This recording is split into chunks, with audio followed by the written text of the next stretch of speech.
Ladies and gentlemen, welcome to the content patch for the 5th of Feb 2013. My name is TotalBiscuit with today's gaming news and comments. Coming up in the show, Sony Online Entertainment shutting down Bullet Run only a few months after release. Game streaming company TwitchTV reveals $9 a month premium membership. And Borderlands 2 character Tiny Tina accused of being a racist stereotype.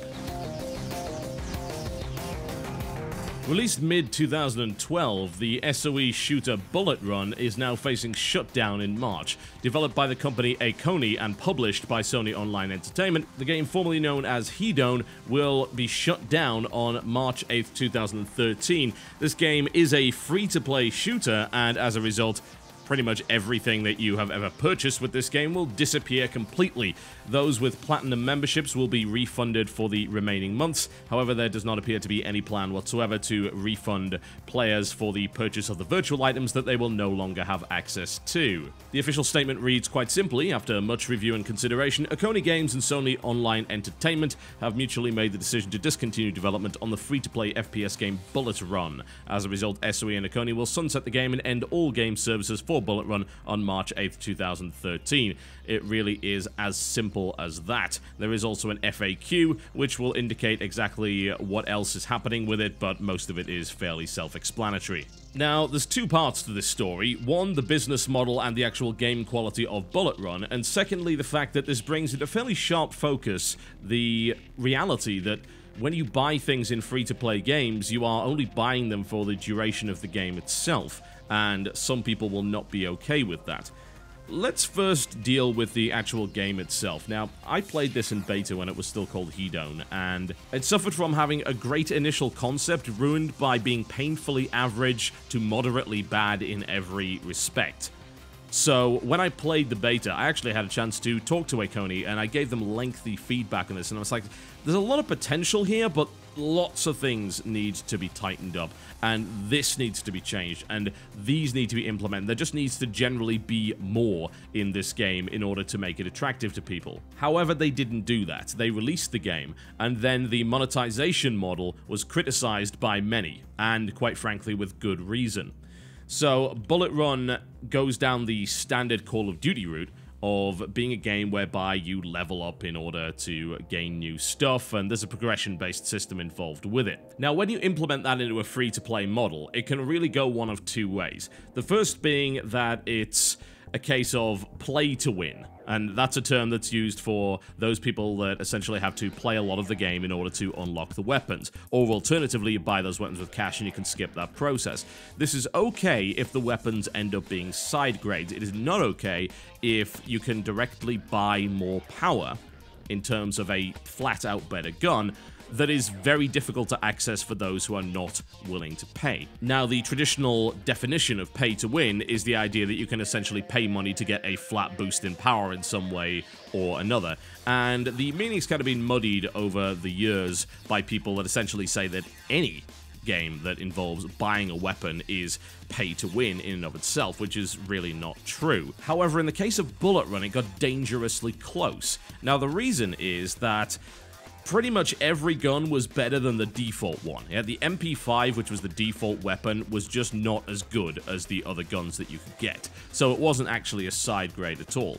Secondly, in order to actually get these guns, you could either earn battle points or buy them with cash. Now, you didn't earn a lot of battle points every single round, and unfortunately, there's also a wear and tear mechanic in the game, essentially a repair mechanic, which will drain your battle points. Many users were reporting on launch that they were only earning enough of these things to actually repair the gun and pretty much nothing else. So they were only really breaking even, which means they never had any chance of upgrading at all. The whole wear and tear mechanic is absolutely stupid, I might add. It really is. It's only in there to encourage you to buy more stuff. Needless to say, there was a premium membership with this game which would bypass that and would also allow you to buy any gun at level 1, which you couldn't do by default. So you could essentially roll into the game with the best weapons, and you shouldn't really be able to do that. Also, the fact that buying clothes actually does give you experience bonuses means that it very much is a case of rich get richer, poorer get poorer. And it wasn't well implemented at all. It didn't help the fact that it was pretty much pestering you all the time to do this kind of stuff and said, oh, you can repair your weapon, but you'll have to actually pay real money to do it, and so on and so forth. That's the thing that most people objected to. The game itself was, again, painfully average. It had some nice mechanics that never really meshed well. The whole theme of it was supposed to be a reality deathmatch, yeah, reality show deathmatch, and they could have done so much with that. And the whole idea was, well, you know, the more stylish the kills, the better, but there really weren't all that many ways to actually do stylish kills. The commentary got painfully repetitive. They didn't record anywhere near enough of it. There was only about 5 maps, and they weren't all that well designed to begin with. But the whole thing felt like a bunch of borrowed ideas, and it could have been so much better if more time had been given to actually develop the thing. The second concern, of course, is the fact that the game is now disappearing and your virtual items are gone. So the question, of course, would be, is that acceptable?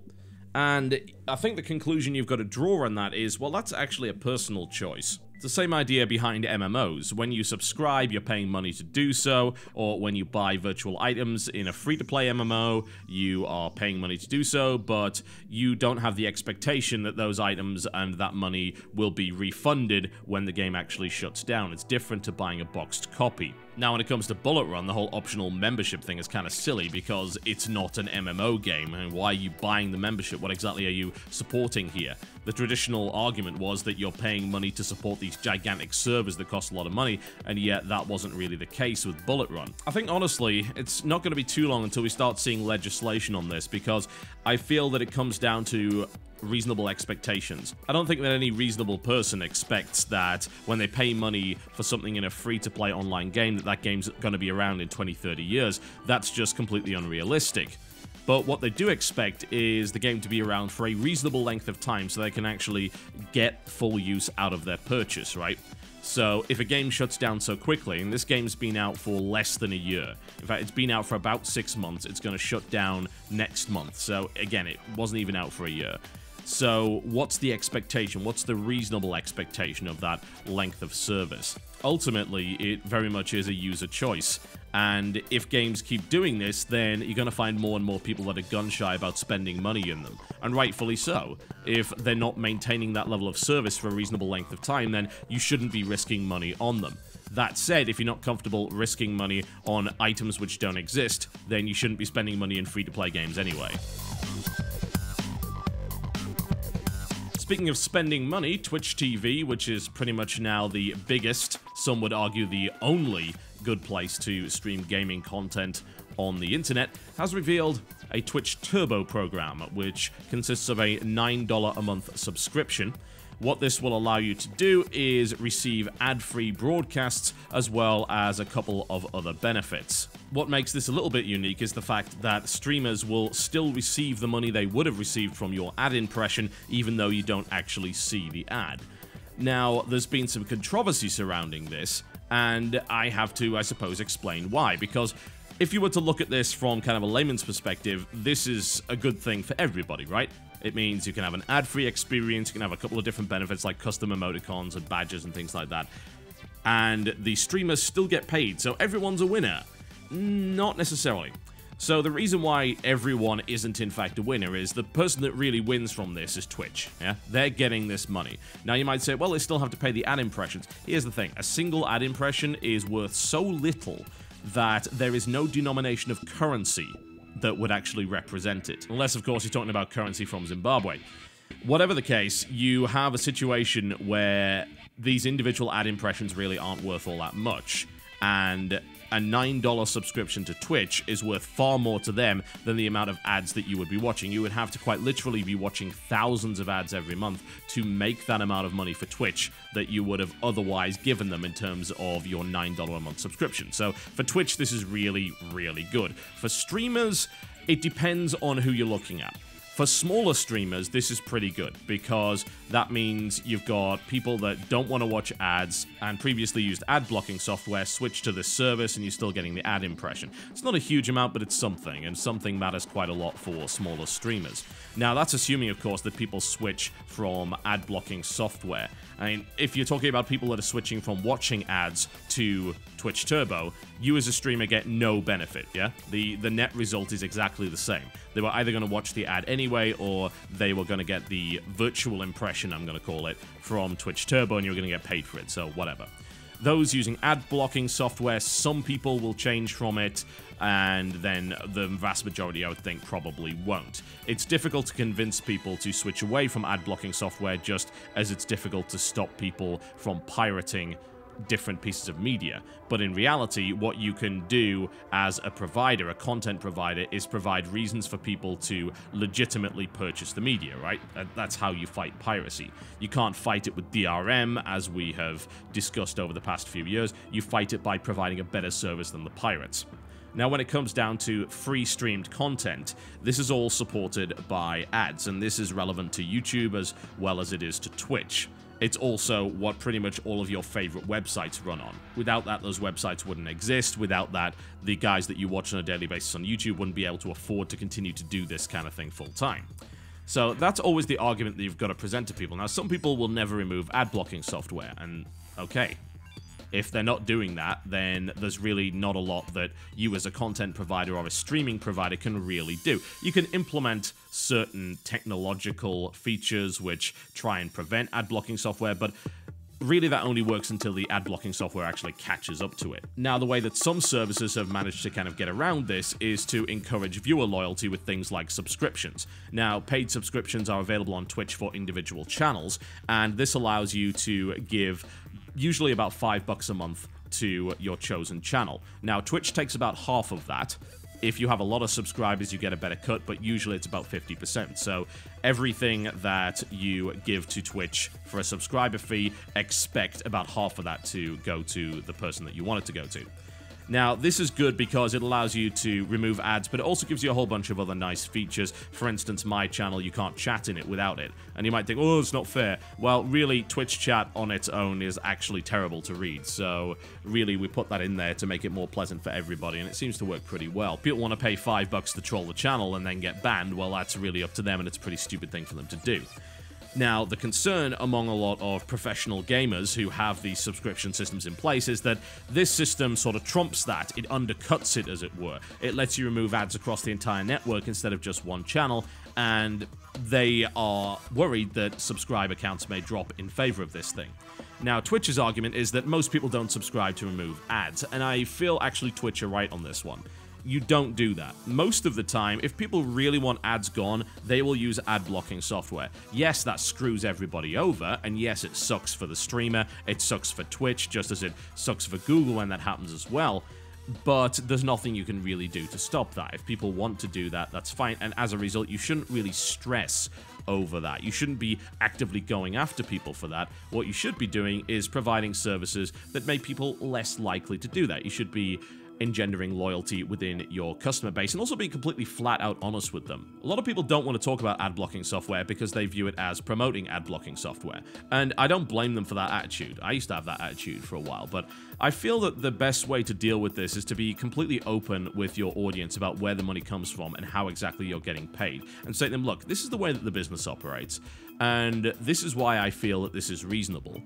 And the reason that I feel, say, ad-supported business models when it comes to free streaming media are reasonable is because it is the cheapest way for people to consume a mass amount of content without actually having to pay any money. It's free, and free is pretty good. And watching, say, a 30-second ad before a 15 to maybe 1 hour-long video is pretty cool. Unfortunately, there are some people that really screw us over by putting up videos that are like 30 seconds in length and putting a pre-roll ad on it. Here's an example, right? I just happened to be in the mood to watch clips from 300 this morning for whatever reason. Maybe I just felt like I needed to be really pumped up today. And I went to this 30-second clip, and it had an ad running before it. And that's something that the streamer put there. It's like, this content doesn't belong to you. It's only 30 seconds in length, and you ran a 30-second ad before it. That makes people use ad blocking software. That kind of scummy behavior is what encourages the ad blockers in the first place. So you've got to be reasonable. Same thing applies to people that live stream content on Twitch. Be reasonable with the amount of ads that you run. Running one ad between each match, for instance, for StarCraft seems really reasonable to me. We run, on average, I think it's 4 ads in the 3 hours of the Game Station podcast, right? We run 2 ad breaks of 2 ads each. We feel that's entirely reasonable. That's 3 hours of content, and you're watching maybe 2 minutes of advertising total. That's a really awesome ratio. In comparison to television, where it's 15 to 20 minutes of ads for every hour of content on US cable TV, that's a really reasonable ratio. But we've got to be careful not to push our luck and not to get too greedy. In return, we therefore have to hope that the people watching our content realize this is the way that we make our living, and they're willing to support us in that regard as long as we continue to be reasonable with our ads. Ad-supported content is by far the most viable and most sustainable, as well as the fairest form of content delivery. Without it, you essentially have to rely on either people doing it for free and paying for the privilege of doing it for free, I might add. The cost has got to come from somewhere. When it comes to websites, they have to pay the bandwidth fees, they have to pay all of the maintenance costs associated with that, and that can get really expensive. When it comes to video streaming, someone has to pay for that bandwidth. So it has to be Twitch or it has to be Google, and then if it becomes unprofitable for them, then they say, right, well, we're not doing it anymore, and suddenly the stuff that you like to do on a daily basis can't be done. And that would be absolutely dreadful for everybody, right? So this is really going to come down to an open dialogue between viewers and content producers, and the willingness of viewers to actually accept that business model and say, well, if I want this content, this is the price, quote unquote, that I have to pay, even though it is essentially free. I don't view Twitch Turbo as a big problem, but I don't also view it as a system that's really all that beneficial to a lot of people. It's beneficial to Twitch, right? And this sounds like, oh, you're just paying a big company. Twitch is actually not a big company, and Twitch is most likely going to have to figure out a bunch of different revenue streams in order to actually survive. If the lack of variety of ads on that service is anything to go by, they're not actually selling enough advertising to make this profitable. I have to imagine they are currently running at a loss on venture capital and investor funding, which can only go on for so long. They must turn a profit eventually, right? Services that help them do that are not necessarily bad things, and I personally am not too worried about our subscriber count. I don't expect it to plummet, because honestly I think that all of you that subscribe to our channel are doing so because you want to directly support us monetarily, and we're very, very grateful for that. According to an article by PC Gamer, the character in Borderlands 2 by the name of Tiny Tina has come under fire as part of a Twitter discussion as regards to whether or not the character is actually racist. This all started when Mike Stacko, the creative developer at Cryptozoic Entertainment that deal with a lot of trading card games, said to Anthony Birch, the lead writer, via Twitter, "Hey, I really like the writing in Borderlands 2, but Tiny Tina's trope of white girl talking like them urban folk has got to go." This inspired a discussion which included accusations that it's an exaggerated stereotypical lower-class black lingo that amounts to verbal blackface. But other gamers decided to come to the defense of the character, with the head of Gearbox, Randy Pitchford, tweeting over to Anthony Birch, "Tina is not racist because you are not racist, you're a pillar of tolerance and inclusion." Gearbox claims that it's not technically feasible to redo the character's voice acting within the game, and if any changes were to be made, it would be in future content. Oh man, we're really getting into the meat of it today, aren't we? Good lord, first ad-supported business models and the ethics of ad blocking, and now we've got racism. God, man. Well, I've seen this character, and I have to wonder exactly what about this is racist. Now, if Tiny Tina was an uneducated black criminal that did nothing but run around eating fried chicken and watermelon while drinking grape soda, then you could say that that would be a racist stereotype. However, as it turns out, that's not at all what Tiny Tina actually does. Tiny Tina is a 13-year-old demolitions expert. According to Roland's character, the greatest demolitions expert on Pandora, as it happens. Why don't you judge for yourself? Here's a set of audio clips from the character. Damn, girl, you got skills to pay the bills. You disarmed all my mines? Why you gotta be like that, boo? Burn all the babies! Why you using all my fuel, girl? I need that stuff to heat up my bath water. Mushy Snugglebites loves herself a warm bath, if you know what I'm saying. I know you do. That's right up top. Mushy Snugglebites is my main squeeze. She's got a gut full of dynamite and a booty like pow. Go get her twin sister and then it'll be a mother slagging pate. Alright, so there you go. So what's blatantly obvious about this is that she's got this kind of curious mix which goes as far as to sort of emulate urban ebonics, right? So it is potentially a stereotype. However, it's not a stereotype because the character's white. There's also nothing inherently bad about it. Am I just taking a really shallow view of racism? Maybe I am. Maybe there's something way deeper than what I personally understand it, but wouldn't racism be the implication of someone being inferior as a result of their race? That's pretty much it, right? I'm not seeing any kind of inferiority with that kind of use of language. That doesn't automatically communicate to me, this person is stupid, or this person is a criminal, and so on and so forth. And honestly, if it does, then maybe you are the racist. Or maybe because I'm just used to this kind of thing, and that might sound weird. It's like, oh, you're a middle-class white person, how could you be used to it? Well, consider the fact that over the past however many decades, the stereotypical British accent has been used on many evil characters throughout Hollywood history. And for God's sake, the British bad guy thing became a trope. And do I have a problem with it? Well, no, I don't, because it's funny. This kind of stuff is all fictional. This kind of stuff is there to add variety into the narrative and to be used as a platform for humor. And as long as it's not derogatory, and as long as it doesn't clearly say, this person is inferior as a result of their race, then I can't see how it could possibly be racist. Also, she's white. What? I mean, where does this come from exactly? This seems like harmless jokes. I mean, it's a harmless mockery, right? Is the whole black guys drive like this, white guys drive like this inherently racist? No, it's just racially charged humor, which is actually fine. Quite frankly, I view the whole, oh, this is racist thing as diluting the meaning of racism to include any and all stereotypes involving pretty much any race that isn't white, which to me sounds bizarre. I mean, racism surely is a far more serious issue than this. We should be tackling actual, real racism and not this kind of nonsense. So is it not okay to utilize Ebonics or urban-style speech? Why? I don't view that as a problem at all. This is nonsense, quite frankly. And honestly, I'm surprised that someone as smart as Mike Stacco really broke that out in the first place. I would have thought he would know better. Alright folks, there we go. That is me done for the day. Thank you very much for watching the content patch. Man, we could have thrown politics and religion in there. We could have had a right old hoedown with it. Or should I say, a jolly spiffing party. What?